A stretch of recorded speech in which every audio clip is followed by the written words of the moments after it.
Հենաշարժողական համակարգը մարդու առողջության ու նորմալ կենսագործունեության կարևորագույն բաղադրիչն է։ Մեր կյանքի որակն ու հարմարավետությունն ապահովված է, եթե վտանգված չեն մեր շարժունակությունը, օրգան համակարգերի ֆունկցիան։ Բազմիցս ապացուցվել է մի շարք լրջագույն հիվանդությունների ու հենաշարժիչ համակարգի ախտահարումների պատճառահետևանքային կապը։ Մեր ողնաշարը հենաշարժողական համակարգի հիմնական մասն է, ուստի հիվանդությունների մեծամասնությունն առնչվում են նաև այս հատվածին։ Նորմալ առողջ վիճակում մարդու ողնաշարը բացարձակ ուղիղ չէ։ Այն կորություններ ունի, որն էլ ապահովում է ինչպես ներքին օրգան համակարգերի հստակ տեղաբաշխումն ու դասավորությունը, այնպես էլ մարդու շարժունակությունը, հավասարակշռության ճիշտ տեղաբաշխումը։ Ողնաշարի կորությունը դեպի առաջ անվանում ենք լորդոզ, իսկ կորությունը դեպի հետ անվանում է կիֆոզ։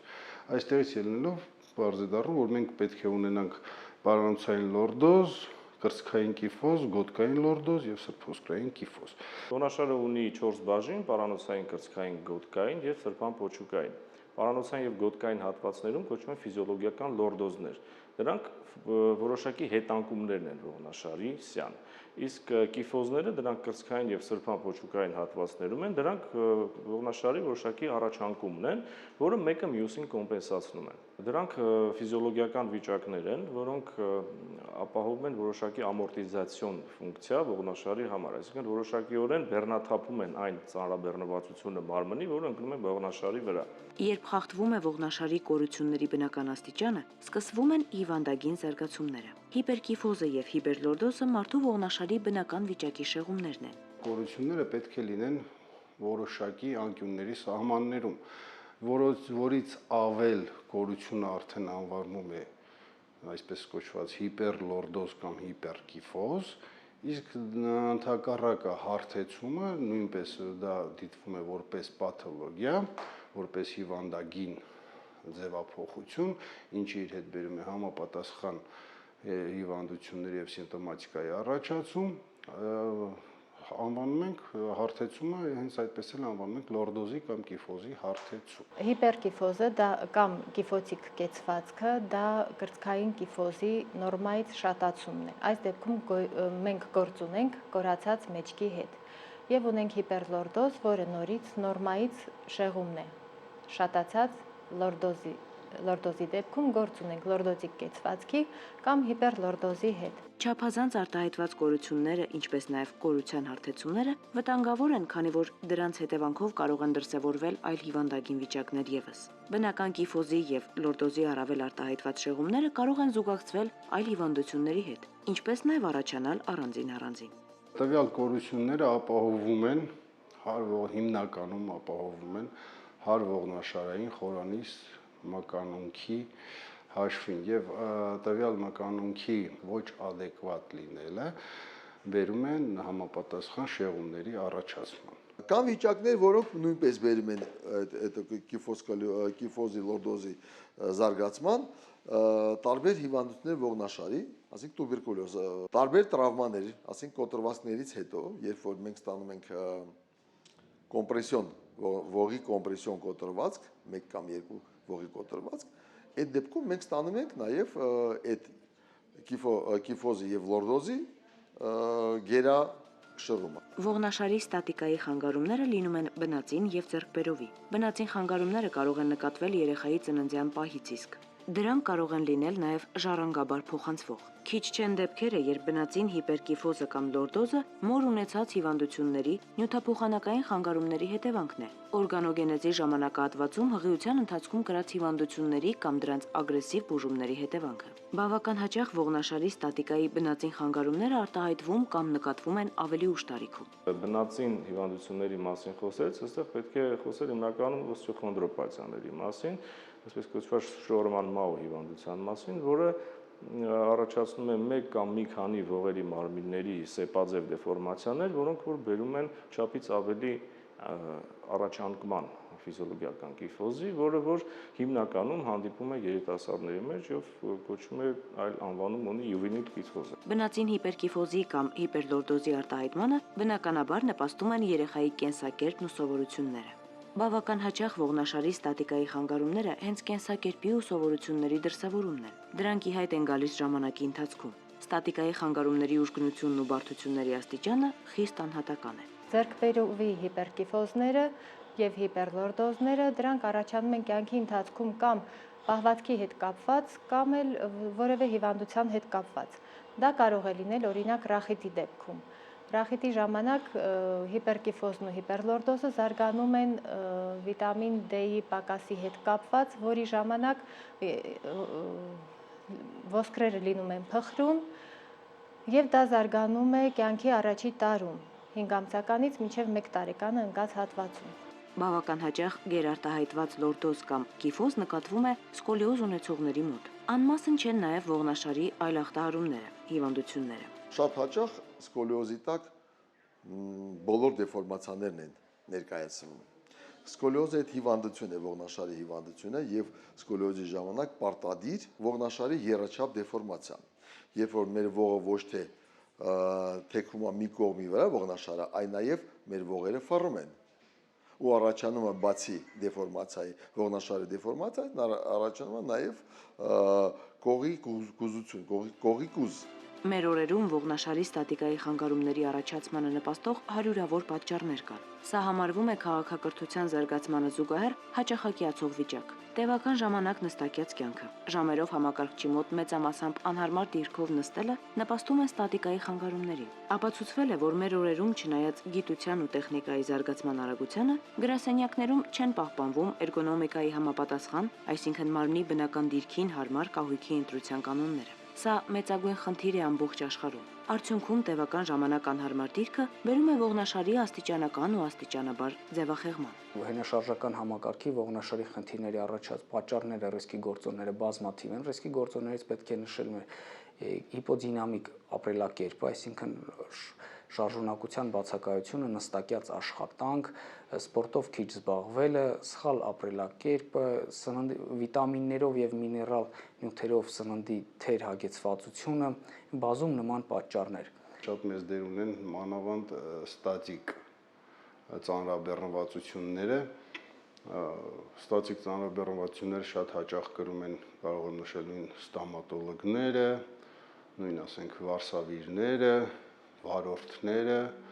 համակարգչի հետ գործ ունեցող անձինք, այսինքն մարդիկ, որոնք երկար ժամանակ հարկադրված են լինում աշխատանքի ընթացքում գտնվել մեկ նույն դիրքում։ Տևական ժամանակ անհարմար դիրքով նստելը բերում է մկանակապանային համակարգի թուլացման։ Արդյունքում մկանները չեն կարողանում պահպանել ողնաշարը, հետևաբար այն փոխում է իր դիրքը, հարմարվում։ Սա մեծագույն խնդիր է նաև փոքրիկների համար։ Դեռևս չձևավորված հենաշարժողական, ոսկրային, ինչպես նաև մկանային համակարգը չափազանց լայն հնարավորություն ունի արագորեն թեքվելու։ Մշտապես ծռմռված նստելը, ինչպես նաև ստիպողաբար չափազանց ուղիղ կեցվածքը ևս ժամանակի ընթացքում հանգեցնում է ծռվածության։ Մասնավորապես դեռահասության տարիքում, երբ սկսվում է ոսկրերի ամրացումը, արդեն իսկ ձևավորվում ու ամրապնդվում է ողնաշարը արկաթեքումներով։ Երբ որ մենք ինչ որ մի աշխատանքի պատճառով ստիպված ենք երկար ժամանակ լինել մի դիրքում, հատկապես թեքված դիրքում, միանշանակ մեր մկանները հոգնում են, կապաները թուլանում են եւ ժամանակի ընթացքում այո կարողա ոչ թե զարգանա, այլ առաջանա։ Ելնելով մեր ապրելակերպից, աքսելերացիայի բարձր մակարդակից, այսինքն շատ հաճախ աքսելերացիան նպաստում է, որ սեռական հասունացումը շատ ավելի շուտ է սկսում եւ արագ է ընթանում, շատ ժամանակ մեր օրգանիզմի մկանային համակարգը չի հասցնում այդ աճի հետևից եւ մեր պատանիների եւ երիտասարդների մոտ սպորտի հանդեպ ոչ այդքան մեծ սերը եւ սպորտով չզբաղվելը նպաստում է այդ խնդիրների զարգացմանը։ Եվ այդ խնդիրները առկա արդեն իսկ խնդիրները բնականաբար սրվում են հղիության ընթացքում։ Եթե երեխան կամ դեռահասը ծնվել է առողջ, ինքը նորմալ կեցվածք ունի, դա հատկապես զարգանում է, երբ որ սկսում է միանգամից աճ։ Այս ժամանակ ոսկրերը զարգանում են արագ, մկանները չեն հասցնում ոսկրերի հետևից զարգանալ։ Այս դեպքում ունենք մկանների թուլություն եւ շատ մեծ ուշադրություն պետք է դարձնել մկանային կորսետի ամրացմանը։ Բուժական ֆիզկուլտուրան կամ լողը կամ այն ամենը, ինչը հավասարաչափ զարգացնում է մկանային համակարգը, դա անհրաժեշտություն է հատկապես դեռահասության տարիքում, եւ դա ավելի հաճախ լինում է 10-ից 16-17 տարեկան հասակը։ Մանկական տարիքում մեծագույն նշանակություն ունի նաև վիտամիններով ու հանքանյութերով հավասարակշռված սննդի կիրառությունը։ Նաև այսպիսով է հնարավոր ապահովել ոսկրերի ամրությունը։ Հակառակ պարագայում թուլացած ոսկրային եւ մկանային համակարգի առկայության պարագայում առավել մեծ է ողնաշարի ծրվելու հավանականությունը։ Պուբերտատ հասակում, զարգացման հասակում, հատկապես տղաների մոտ ավելի հաճախ լինում է այսպես ասած օստեոխոնդրոպաթիա ողնաշարի, շերման մահու հիվանդությունը, որի ժամանակ մենք ստանում ենք увеличение մեր ֆիզիոլոգիական կիֆոզի ավելացումը կրծքային շրջանում։ Հիվանդությունը լինում է հենց պուբերտատ հասակում, ավարտվում է դեֆորմացիան ինքը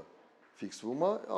զարգացում ավարտումից հետո։ Այս իմաստով մեծ կարևորություն ունի նաև վաղ մանկական տարիքից ֆիզիկական ակտիվությունը։ Հենց այս ժամանակ է, որ ֆիզիկական վարժությունների միջոցով աստիճանաբար ամրանում է նաև երեխաների մկանային համակարգը, ինչը քիչ տեղ ու հնարավորություն է թողնում, որպեսզի թուլանա ու ծրվի ողնաշարը։ Միևնույն ժամանակ մասնագետները զգուշացնում են, որ սխալ ակտիվությունը կարող է նպաստել ծռումներին։ Քիչ չեն դեպքերը, երբ կերծանրաբեռնված մարզումների արդյունքում հայտնաբերվում է լորդոզի կամ կիֆոզի գերարտահայտություններ կամ հակառակը, անհրաժեշտ կորությունների հարթեցումներ։ Որպես կանոն հենաշարժողական համակարգի խանգարումների արտահայտությունները տեսանելի են։ Հատկապես մասնագետները եւ անգամ ծնողները անզեն աչքով եւ առանց հատուկ հետազոտությունների կարողանում են հայտնաբերել դրանք, սակայն բավական հաճախ ծնողների աչքից վրիպում է իրենց երեխայի ողնաշարի ծրվածությունը։ Սա ոչ միշտ է անուշադրության հետևանք։ Պետք է հետևել իհարկե ուսերի բարձրությանը, թիակների բարձրությանը,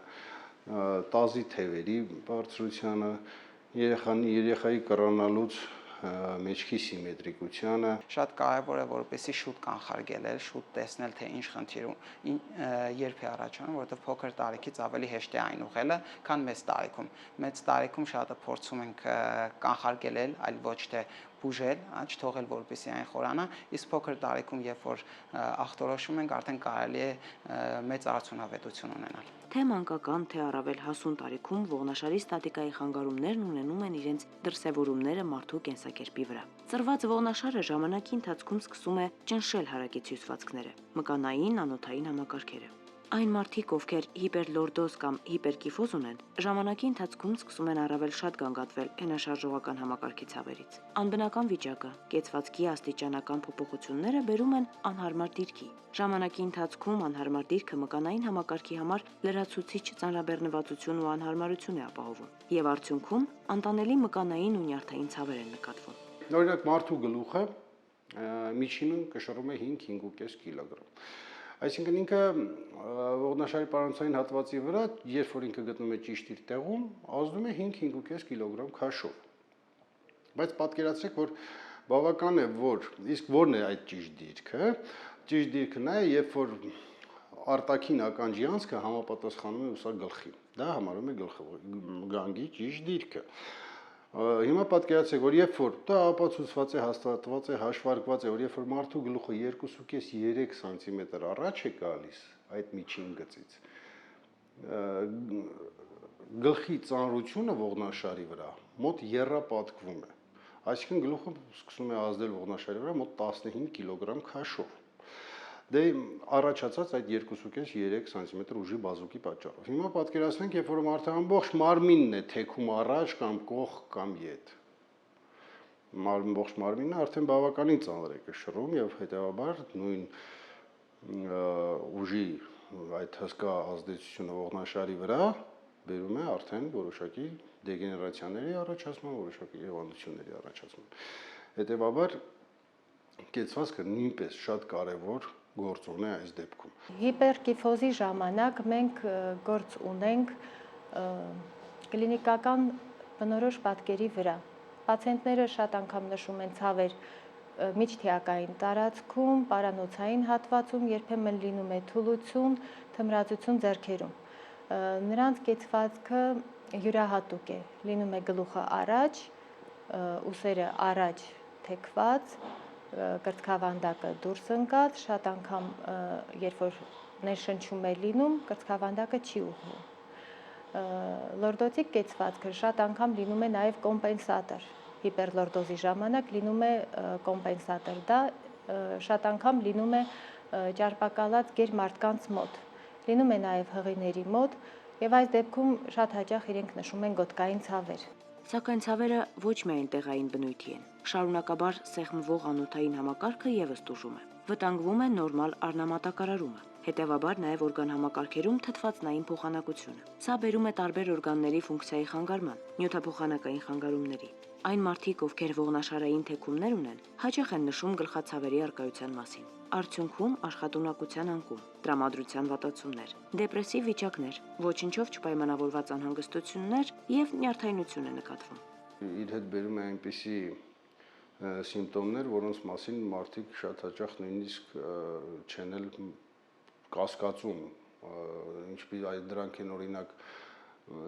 հիշողության վատացում, գլխացավեր, գլխապտույտներ, օրիենտացիայի կորուստ, ժամանակավոր աղմուկ ականջներում, ճնշման տատանումներ եւ այլն։ Դրանք այն հիվանդություններն են, որոնց հետ կապված այն սիմպտոմներն են, որոնց հետ կապված մարդիկ երկար ժամանակ տարբեր տեսակի դեղորայքային բուժումներ են ընդունում։ Հիմնականում դա լինում է շատ անարդյունավետ։ Աստիճանաբար ի հայտ են գալիս նաև այլ ախտանշաններ։ Չափազանց ուժեղ արտահայտվածության դեպքում կարող է նկատվել նաև որոշ ներքին օրգանների ֆիզիկական ճնշումներ։ Մշտապես նույն գերլարված, ինչպես նաև ոչ բնական դիրքը ժամանակի ընթացքում կարող է հանգեցնել միջվողային սկավառակների եզրերում փոփոխությունների առաջացման։ Մաշվածություն, բորբոքումներ, միջվողային ճողվածքների առաջացում։ Սրանք այն վիճակներն են, որոնց հետ վաղ թե ուշ բախվում է հիվանդը։ Ողնաշարի բնական վիճակից շեղումները բավական լուրջ արտահայտություն են գտնում նաև հղիության ժամանակահատվածում։ Բոլորս հայտնի է, որ ոսկրային կոնքը կազմված է տարբեր ոսկորներից, որոնք միմյանց միացած են հոդերի միջոցով։ Հղիությունը բնությունը պատրաստում է այնպես, որ այդ հոդը լինի ավելի շարժուն եւ պատրաստվում է հետագա ծննդաբերության, որպեսզի ծննդաբերությունն ընթանա ավելի հարթ եւ դա տեղի ունում այդ հորմոնների հաշվին։ Սակայն մյուս կողմից, եթե հղի կինը ունի որոշակի խնդիրներ ողնաշարի ոսկրային այլ համակարգերում, մասնավորապես ողնաշարում, այդ նշած ֆակտորների գործոնների արկայության դեպքում քաշի ավելացում, ծանրության կենտրոնի փոփոխություն, հորմոնալ ֆոնի վերադասավորում, որի հետևանքով տեղի է ունենում այդ կապանային եւ ջլային թուլացում, առաջ են գալիս խնդիրները։ Հղիության ընթացքում կնոջ քաշի փոփոխությունները, ինչպես նաև օրգանիզմում առկա հորմոնային տեղաշարժերը նպաստում են հենաշարժողական համակարգի խնդիրների արտահայտմանը։ Ոչ ոքի համար գաղտնիք չէ, որ հղիության ժամանակ, հղիության ընթացքում մինչև հղիության վերջ տվյալ կնոջ քաշը միջինում 13-ից 15 կիլոգրամով ավելանում է, այսինքն դա առաջանում է հավելյալ երկարատև ծանրաբեռնվածություն օրգանիզմի վրա, ինչի պատճառով փոխվում է նաև հղի կնոջ ծանրության կենտրոնը։ Այդտեղից էլ եւ գալիս է հղի կնոջ հպարտ կեցվածք, քայլվածք արտահայտությունը, քանի որ ստիպված է լինում մեջքը դեպի հետ պահել եւ ստանում է հպարտ կնոջ կեցվածք։ Փոփոխվում է օրգանիզմի էնդոկրին ֆոնը, այսինքն որոշակի հորմոններ արտադրվում են ավելի մեծ քանակությամբ, քան նախկինում ոչ հղի ժամանակ։ Դրանից են անցանում պրոգեստերոնները եւ ռելաքսինը, որոնք իրենց հերթին բերում են տվյալ աճառային եւ ջլային կապանային համակարգի թուլացմանը։ Ինչպես նշեցինք, բավական հեշտ է ողնաշարի շեղումների հայտնաբերումը։ Այն կարող են իրականացնել նաև ծնողները։ Խորհուրդ է տրվում վաղ մանկական տարիքից ուշադիր լինել ու պարբերաբար զննել երեխայի ողնաշարը, հետևել նրա նստելու դիրքին, նստած, ինչպես եւ կանգնած վիճակում համեմատել ողնաշարի ու ուսերի թիակների դիրքերը։ Ոչ միայն կանխարգելիչ նպատակով բժշկին այցը կարող է պարզաբանել ողնաշարի իրական վիճակը։ Համապատասխան զննումները հնարավորություն են տալիս երբեմն անզեն աչքով նկատել առկա շեղումները։ Անհրաժեշտության դեպքում մասնագետները դիմում են ճառագայթային հետազոտությունների։ Ռենտգեն հետազոտությամբ պարզվում է ողնաշարի վիճակը, առկա շեղումները։ Հիմնական հետազոտության մեթոդը ռենտգեն հետազոտությունն է, որի ժամանակ հիվանդը ֆիզիոլոգիական կանգնած դիրքում կատարվում է առջևից եւ կողքից նկարներ։ Հիմնական դիագնոստիկ նշանակություն ունեն կողմնային ռենտգեն պատկերները, որոնց վրա հենց երևում են այդ կիֆոզները։ Սակայն այն դեպքում, երբ արդեն իսկ ողնաշարի առավել լուրջ ախտահարումների վերաբերել կասկածներ կան, կարող է նշանակվել նաև մագնիսառեզոնանսային շերտագրման հետազոտություն, բարձելու միջվողային սկավառակների ճողվածքների առկայությունն ու ընդհանուր վիճակը։ Դրանք ուրեմն ողնաշարի միջվողային սկավառակների ճողվածքներն են, սպոնդիլոարտրոզները, ողերի մարմինների տեղաշարժը, դրանք արդեն կարելի է նույնիսկ այլ հետազոտություններով հայտնաբերել, մասնավորապես ոճողվածքների հայտնաբերման համար կատարել MRT հետազոտություն, իսկ հողերի տեղաշարժի մասին ավելի լավ պատկերացում կազմելու համար կատարում է ֆունկցիոնալ հետազոտություններ, նույնպես ռենտգենաբանական, երբ պացիենտին խնդրում ենք, որ ինքը մաքսիմալ շատ առաջ ուրեմն կռացնի մարմինը եւ մաքսիմալ հնարավորինս չափ հետ։ Եվ այդ երկու դիրքերում կատարած նկարների տարբերությամբ մոտավորապես պատկերացում ենք կազմում այն շեղումների մասին, որոնք որ կարող են տեղ ունենալ ուրեմն ֆիզիոլոգիական լորդոզների կամ կիֆոզների ախտաբանական տեղաշարժերի ժամանակ։ Երբ հետազոտություններով պարզված են շեղումների բնույթն ու արկաբարդությունները, նշանակվում է համապատասխան բուժում։ Բավական հաճախ սխալ ախտորոշումը ստիպում է շատ հիվանդների անարդյունավետ բուժում ընդունել։ Ոչ միշտ է, որ արկա գլխացավերը, գլխապտույտն ու տրամադրության անկումները պատճառաբանվում են ողնաշարի ստատիկայի խանգարումներով։ Շատ դեպքերում ախտանշանները նույնացվում են այլ հիվանդությունների հետ եւ կատարվում են այլ թիրախային բուժումներ։ Մինչդեռ ողնաշարի ստատիկայի շտկումը կարող է ձերբազատել բազմազան ախտանիշերի ամբողջ համալիրից։ Տվյալ պարագայում բուժման նպատակն է ողնաշարի հարակից մկանային շերտի զարգացումն ու ամրացումը, ճիշտ դասավորվածության ապահովումը, ինչը կհանգեցնի նաև ողնաշարի դիրքի վերականգնման։ Սա հնարավոր է ստանալ կինեզիոթերապիայի, մարմնամարզական վարժությունների շնորհիվ։ Բժշկի օգնությամբ իրականացվում են այնպիսի վարժություններ, որոնք ապահովում են մկանների ճիշտ զարգացումը։ Մկանի հզորացման համար միակ գոյություն ունեցող բուժման ձևը դա միայն վարժությունն է։ Դա միայն կինեզիոթերապիան է, խորանիստ մկանունքի, ասենք, միոստիմուլյացիա ապահովելը նույնպես բավականին բարդ խնդիր է։ Մենք այստեղ որտեղ չենք խոսում արտաքին մուսկուլատուրայի մասին, մենք խոսում ենք խորանիստ մկանների մասին։ Ինչը զարգացնել հնարավոր է միայն վարժությունների միջոցով։ Ամեն մի վիճակի համար կա հատուկ վարժություն, եւ դրանով հենց բուժ ֆիզկուլտուրայի մասնագետն է զբաղվում։ Մենք նշում ենք դեֆորմացիայի ձևը ու ֆիզկուլտուրայի այդ մասնագետը ընտրում է այդ վարժությունների կոմպլեքսը։ Կրծքային կիֆոզի ժամանակ փորի մկանները ամրացնում ենք, իսկ մեջքի մկանները, որոնք որ պետք է կարող լինի նաև գերլարված, պետք է թուլացնել եւ ուղղել։ Լորդոզի ժամանակ ավելի շատ փորի մկանները, մեջքի մկանները պետք է ամրացնել, որովհետեւ այն դեֆորմացիայի ընթացքում եկել է առաջ եւ որոշ մկաններ կան, որոնք որ նույնպես պետք է թուլացնել։ Գոյություն ունեն նաև որոշակի ապարատներ, որոնք ապահովում են ողնաշարի շեղումների շտկումները։ Այս սարքավորումների կիրառությունը խիստ անհատական է։ Դրանց միջոցով բուժման ընտրությունը, տեսակը եւ տևողությունը սահմանվում է անհատապես։ Այն դեպքում, երբ կա բորբոքային վիճակ, նշանակվում է համապատասխան դեղորայքային բուժում։ Կեցվածքի շեղումները շտկելու համար օգտագործվում են ժամանակակից տեխնոլոգիաներ։ Դրանց պատկանում են հետևյալ սարքերը, մեխանիկական են, իրենք ազդում են պաթոլոգիական կորությունների վրա եւ նրանց առավելությունը կայանում է նրանում, որ կարճ ժամանակում մենք ստանում ենք արագ, անցավ եւ մաքսիմալ բուժական էֆեկտ։ Գոտկային լորդոզի ժամանակ հիվանդին պարկասնում ենք փորի վրա, բարձրացնում ենք դեպի վեր, այսինքն գոտկային հիպերլորդոզը ուղում ենք եւ որոշակի ժամանակ ստատիկ դիրքով պարկելուց մեխանիկական ազդեցություն ենք թողնում։ Իսկ եթե կրծքային կիֆոզը այն խորացած է, պարկեցնում ենք մեջքի վրա կրծքավանդակը սեղմելով դեպի վեր։ Պետք է պատճառը բարձել, ազդել սկզբում պատճառի վրա։ Եթե դա հիվանդության հետևանքով է առաջացել, բուժել հիմնական հիվանդությունը, իսկ եթե դա առաջացել է ընդհանուր ապրելակերպի հետ կապված, պետք է փոխել առաջին ապրելակերպը եւ սկսել բուժել արդեն ինդիվիդուալ։ Յուրաքանչյուր պացիենտին անհատական մոտեցում է պետք է դեպքում։ Քանի որ այսպես ասած բուժումը վերջացնել գրեթե չկա, որովհետև այն պրոգրեսիվ գործընթաց է, այսինքն դեպի վատը գնացող խնդիր է եւ հիպերկիֆոզը եւ հիպերլորդոզը, այդ իսկ պատճառով գոնե պետք է կոնսուլտացիայի գնալ բժշկի, եթե կարիքը կա, պետք է կրկնել, պետք է մշտապես զբաղվել սպորտով եւ ամենակարևորը պետք է հորդորել, որպեսզի վարժությունները ճիշտ կատարվի, որովհետեւ սխալ վարժության միջոցով մենք կարող ենք վնասել, այլ ոչ թե օգնել։ Հատկանշական է, որ այս հիվանդությունները մեկ օրում չեն առաջանում։ Դրանք տևական ժամանակ սովորութային վիճակներից եկող հիվանդություններ են, ինչը վկայում է կանխարգելման հնարավորության մասին։ Միշտ ցանկացած պրոցեդուրա եւ միջամտություն կատարելիս առաջ հաշվի է առնվում վտանգը եւ ռիսկը պտղի համար։